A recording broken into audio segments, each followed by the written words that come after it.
The purpose of this record is to show you how to use your imagination to achieve your every desire. Most men are totally unaware of the creative power of imagination and invariably bow before the dictates of facts and accept life on the basis of the world without. But when you discover this creative power within yourself, you will boldly assert the supremacy of imagination and put all things in subjection to it. When the man speaks of God in man, he is totally unaware that this power called God in man is man's imagination. This is the creative power in man. There is nothing under heaven that is not plastic as potter's clay to the touch of the shaping spirit of imagination. Once a man said to me, "You know, Neville, I love to listen to you talk about imagination. But as I do so, I invariably touch the chair with my fingers and push my feet into the rug, just to keep my sense of the reality and the profundity of things." Well, undoubtedly he is still touching the chair with his fingers and pushing his feet into the rug. But now let me tell you another one who didn't touch with her fingers and didn't push that foot of hers onto the board of the streetcar. It's the story of a young girl, just turned 17. It was Christmas Eve, and she is sad of heart. For that year, she had lost her father in an accident, and she's returning home to what seemed to be an empty house. She was untrained to do anything, so got herself a job as a waitress. This night is quite late, Christmas Eve. It's raining. The car is full of laughing boys and girls home for their Christmas vacation. And she couldn't conceal the tears. Luckily for her, as I said, it was raining. So she stuck her face into the heavens to mingle her tears with rain. And then, holding the rail of the streetcar, this is what she did. She said, "This is not rain, but this is spray from the ocean. And this is not the salt of tears that I taste, but this is the salt of the sea in the wind. And this is not San Diego. This is a ship, and I'm coming into the Bay of Samoa." And there she felt the reality of all that she had imagined. Then came the end of the journey, and all are out. 10 days later, this girl received a letter from a firm in Chicago saying that her aunt, several years before, when she sailed for Europe, deposited with them $3,000 with instructions that if she did not return to America, this money should be paid to her niece. They had just received information of the aunt's death and were now acting upon her instructions. 1 month later, this girl sailed for Samoa. As she came into the bay, it was late that night, and there was salt of the sea in the wind. It wasn't raining, but there was spray in the air, and she actually felt what she felt 1 month before, only this time she had realized her objective. Now, this whole record is technique. I want to show you today how to put your wonderful imagination right into the feeling of your wish fulfilled, and let it remain there and fall asleep in that state. And I promise you from my own experience, you will realize the state in which you sleep if you could actually feel yourself right into the situation of your fulfilled desire and continue therein until you fall asleep. As you feel yourself right into it, remain in it until you give it all the tones of reality, until you give it all the sensory vividness of reality. As you do it, in that state, quietly fall into sleep. And in a way you will never know, you could never consciously devise the means that will be employed, you will find yourself moving across a series of events leading you towards the objective realization of this state. Now here is a practical technique. The first thing you do, you must know exactly what you want in this world.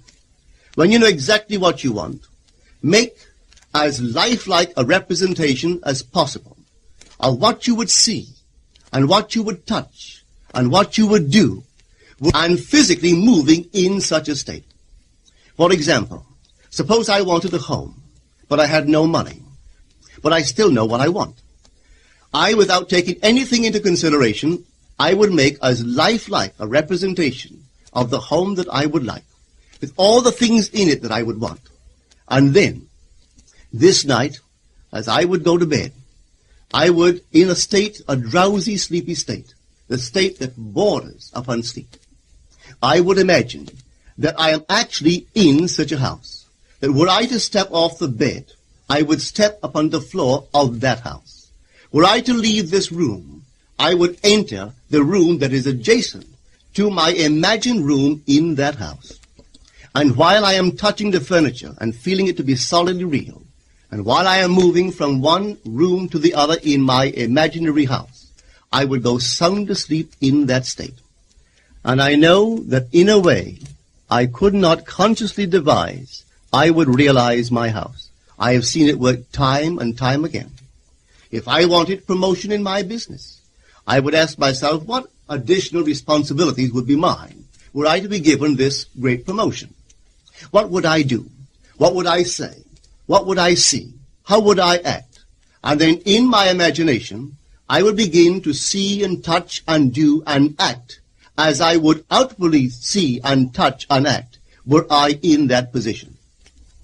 If I now desired the mate of my life, were I now in search of some wonderful girl or some wonderful man, what would I actually find myself doing that would imply that I have found my state? For instance, suppose now I was a lady. One thing I would definitely do, I would wear a wedding ring.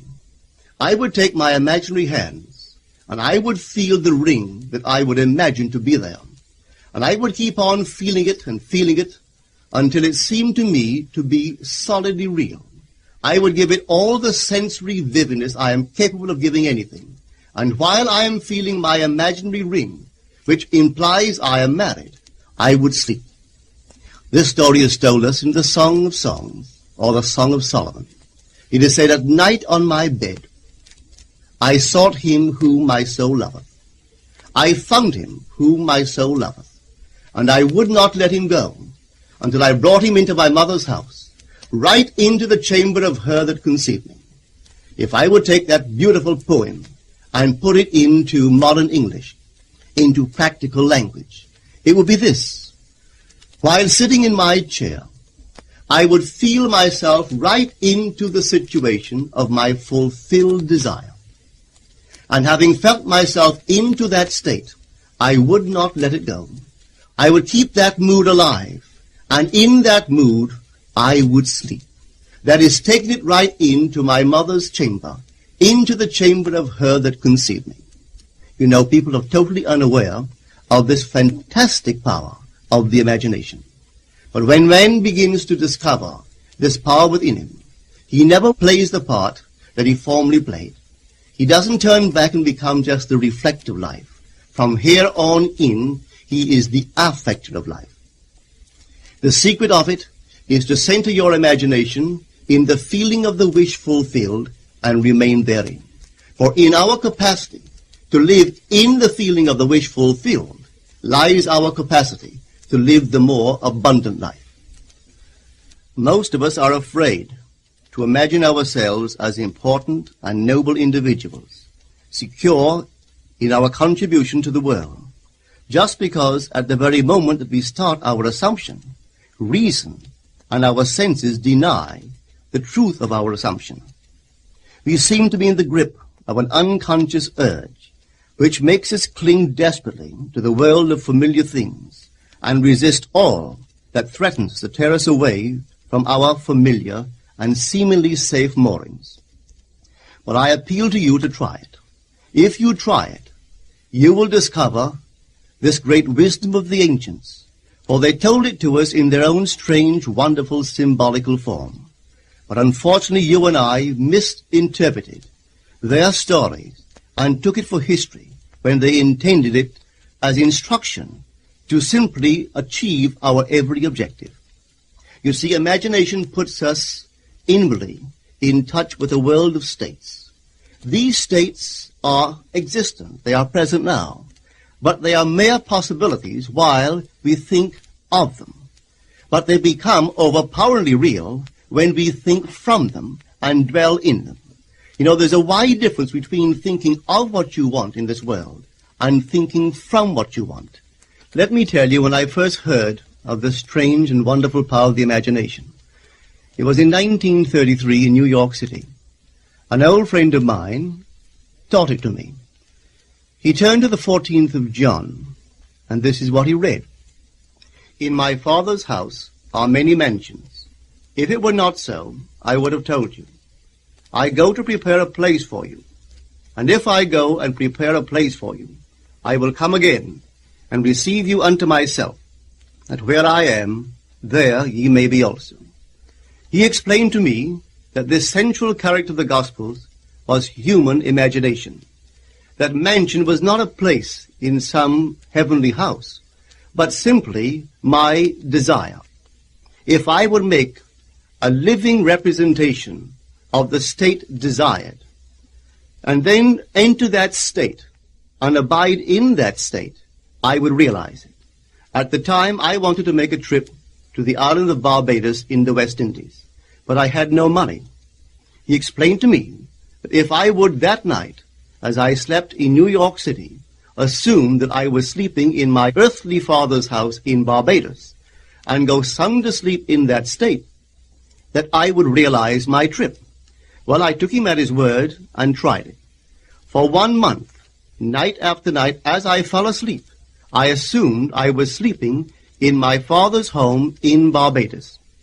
At the end of my month, an invitation from my family came, inviting me to spend the winter in Barbados.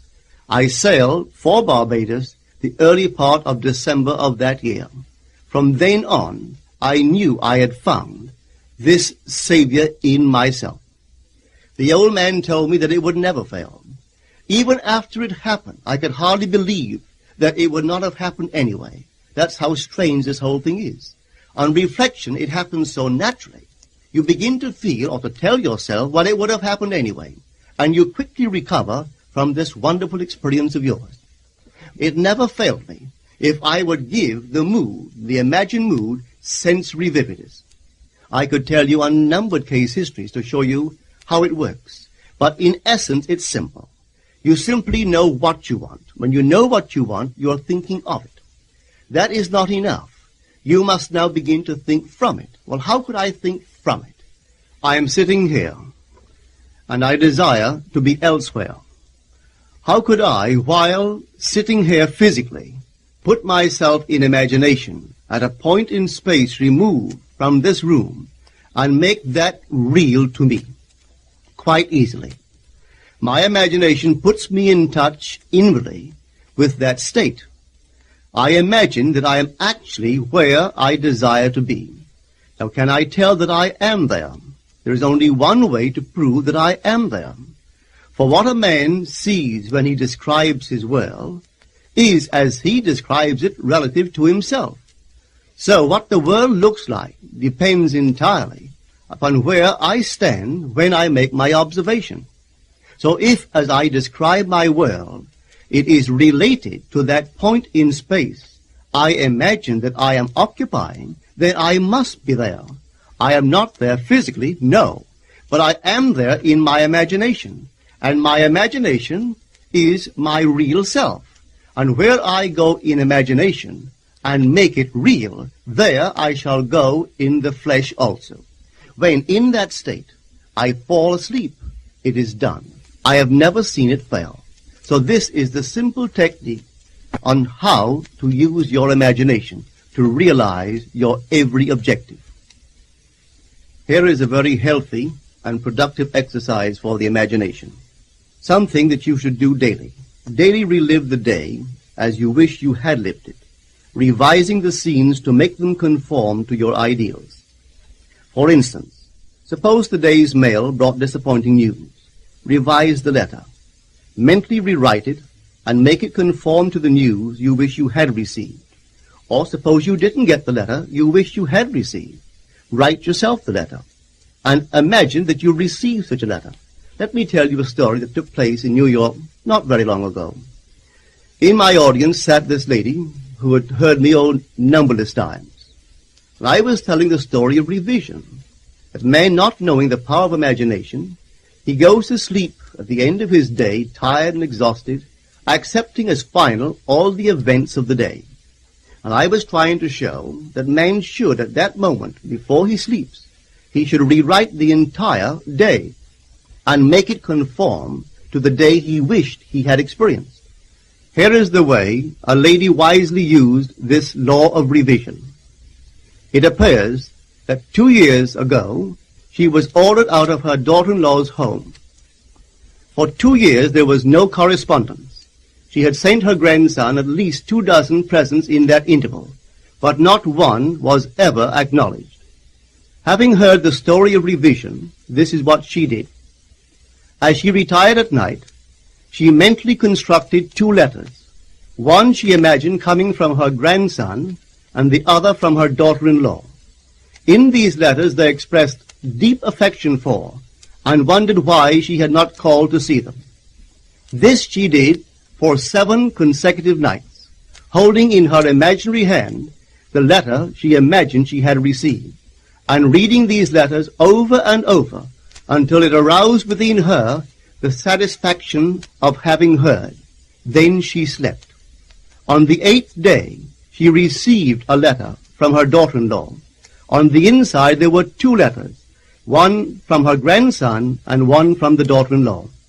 They practically duplicated the imaginary letters that this grandmother had written to herself 8 days before. This art of revision can be used in any department of your life. Take the matter of health. Suppose you were ill. Bring before your mind's eye the image of a friend. Put upon that face an expression which implies that he or she sees in you that which you want the whole world to see. Just imagine he is saying to you that he has never seen you look better, and you reply, I have never felt better. Suppose your foot was injured. Then do this. Construct mentally a drama which implies that you are walking, that you're doing all the things that you would do if the foot was normal, and do it over and over and over until it takes on the tones of reality. Whenever you do in your imagination that which you would like to do in the outer world, that you will do in the outer world. The one requisite is to arouse your attention in a way and to such intensity that you become wholly absorbed in the revised action. You will experience an expansion and refinement of the senses by this imaginative exercise, and eventually achieve vision in the inner world. The abundant life promised us is ours to enjoy now, but not until we have the sense of the Creator as our imagination can we experience it. Persistent imagination, centered in the feeling of the wish fulfilled, is the secret of all successful operations. This alone is the means of fulfilling the intention. Every stage of man's progress is made by the conscious, voluntary exercise of the imagination. Then you will understand why all poets have stressed the importance of controlled, vivid imagination. Listen to this one by the great William Blake. In your own bosom you bear your heaven and earth, and all you behold, though it appears without, it is within, in your imagination, of which this world of mortality is but a shadow.